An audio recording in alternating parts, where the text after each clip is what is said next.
প্রিয় দর্শক বন্ধুরা, আশা করি তোমরা সকলেই খুব ভালো আছো।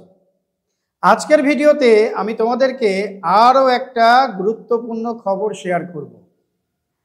তোমরা যারা 2023 সালের টেট পরীক্ষায় বসেছিলে, হ্যাঁ ঠিক শুনেছো, 2023 সালের প্রাথমিক টেট পরীক্ষায় বসেছিলে, তোমরা যারা অপেক্ষা করছো কবে রেজাল্ট বেরোবে, 23 সাল তো অনেক দিন আগে হয়ে গেছে পরীক্ষা, রেজাল্টটা কবে বেরোবে, তাদের জন্য সুখবর।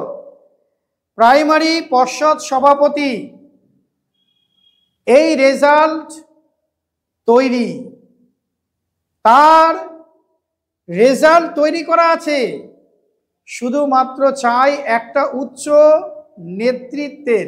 আর উচ্চ নেতৃত্বকে তোমরা সবাই জানো যে আমাদের রাজ্যের সর্বোচ্চ পদে যিনি বসে আছেন সেই ব্যক্তির সম্মতিটা পেলেই যে কোনো মুহূর্তে 2023 সালের প্রাথমিক পরীক্ষা প্রিলিমস পরীক্ষার রেজাল্ট বেরিয়ে যাবে।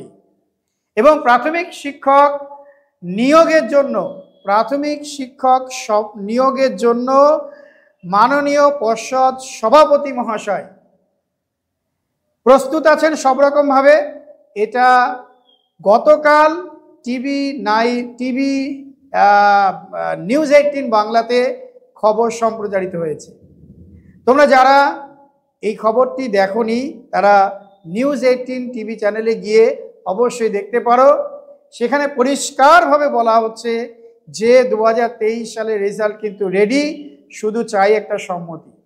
অর্থাৎ এই সম্মতি যদি পেয়ে যান, আর কার কাছ থেকে সম্মতি পাবেন তোমরা বুঝতে কারোর বাধা নেই, অর্থাৎ রাজ্যের সর্বোচ্চ যিনি নেত্রী তার পরামর্শ, তার সম্মতি পেলেই কিন্তু 2023 সালে তোমরা যারা প্রাথমিক পরীক্ষায় বসেছিলে, যাদের পরীক্ষা ভালো হয়েছিল, যারা অনেক দিন ধরে অপেক্ষা করছো যে কবে বেরোবে রেজাল্ট, তাদের এই অপেক্ষার অবসান ঘটতে চলেছে। হয়তোবা এই রেজাল্ট আজকেও বেরিয়ে যেতে পারে, হয়তোবা এই রেজাল্ট এক সপ্তাহ পরে বেরোতে পারে, হয়তোবা এই রেজাল্ট 20 দিন পরেও বেরোতে পারে, বাট আমরা কেউ জানি না। কিন্তু যেটা জানি, যেটা গতকালকের খবর থেকে আমরা জানতে পারলাম যে পর্ষদ সভাপতি কিন্তু একেবারে ফুল প্রস্তুতিতে আছে। সম্মতি পাওয়া মাত্রই তিনি যে কোনো সময় রেজাল্ট পাবলিশ করে দেবেন। আর প্রাথমিক নিয়োগের ক্ষেত্রেও তিনি অত্যন্ত তৎপর হয়ে আছেন। আমি তোমাদেরকে অনেক আগে বলেছিলাম সামনে কিন্তু একটা ভোট প্রসেস রয়েছে, বেশি কিছু বলবো না। এই সময় নিয়োগটা একটু ভালো হয়, কেন হয় আমি নিজেও জানি না, কিন্তু এই সময়টাই সুবর্ণ সুযোগ। তোমার তারা চাকরি চাই ভাই, আর কি, একটা সাধারণ মানুষ, তুমি একটা চাকরি পেয়ে সুখে স্বাচ্ছন্দ্যে তোমার এই জীবনটা অতিবাহিত করে, এই তো, এর বাইরে তো আর কিছু নয়। তো যাই হোক, সর্বশেষ কথা, এটা সুখবর। আমিও গতকাল নিউজ 18 বাংলা টিভি চ্যানেলে এই রিপোর্টটা দেখলাম। তোমরাও দেখে আসতে পারো, চ্যানেলের পেজে গিয়ে, নাও দেখতে পারো, চাইলে দেখতে পারো। তো এটা যদি সত্যি হয়, সত্যি অনেক ভালো খবর। অনেকগুলো বেকার ছেলে মেয়ে আবার একটা ভালো সংবাদ পেতে চলেছে। তারা পাশ করে গেলে তারা ইন্টারভিউর প্রিপারেশান নিতে পারবে, এবং তাদের ইন্টারভিউ সম্ভবত 2022 সালে যারা টেট পাস করেছে তাদের ইন্টারভিউর আগে যদি রেজাল্ট বের করে ফেলে, এবং তাদের ডিএলএড যদি থাকে, কমপ্লিট থাকে ডিএলএড, তাহলে কিন্তু তারা 22 সালে টেট পাসের মধ্যে ঢুকে যাবে। এটা একটা কিছুটা খারাপ দিক যে 22 সালে অনেক ছেলে মেয়ে পাস করে আছে, তাদের কম্পিটিশন হয়তো কিছুটা বাড়বে।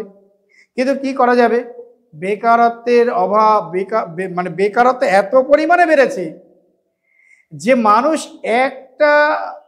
একজন সুযোগ পেলেও সেটাকে ছাড়বে না।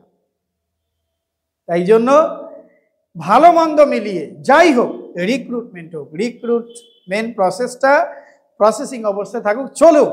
কারণ বসে থাকার থেকেই অন্তত রেজাল্ট বেরোক, ইন্টারভিউ নেওয়া হোক, বেকার ছেলে মেয়ে দুটো চারটে ছেলে মেয়ে চাকরি পাক, এটাই তো কাম্য, তাই না? যাই হোক, তো 2023 সাল ইন্টারভিউ অবশ্যই আসবে। 2022 সালের টেট পাস যারা করে আছো তাদের ইন্টারভিউ অবশ্যই হবে, তাদের ইন্টারভিউ নোটিশ অবশ্যই আসবে। তাদের ইন্টারভিউর জন্যও নেওয়ার জন্য পর্ষদ সভাপতি কিন্তু সম্পূর্ণভাবে প্রস্তুত আছে, এটাও শোনা যাচ্ছে। এবং এটাও আন্দাজ করা যাচ্ছে টিভিতে যে নিউজটা প্রদর্শিত হয়েছে তার থেকে। সুতরাং ইন্টারভিউ হবে 2022 সালের টেট পাসদের, 23-এ রেজাল্ট বেরোবে এবং প্রাইমারিও পরীক্ষা কিন্তু হবেই। সবাই ভালো করে প্রিপারেশান নাও, সবাই ভালো থাকো।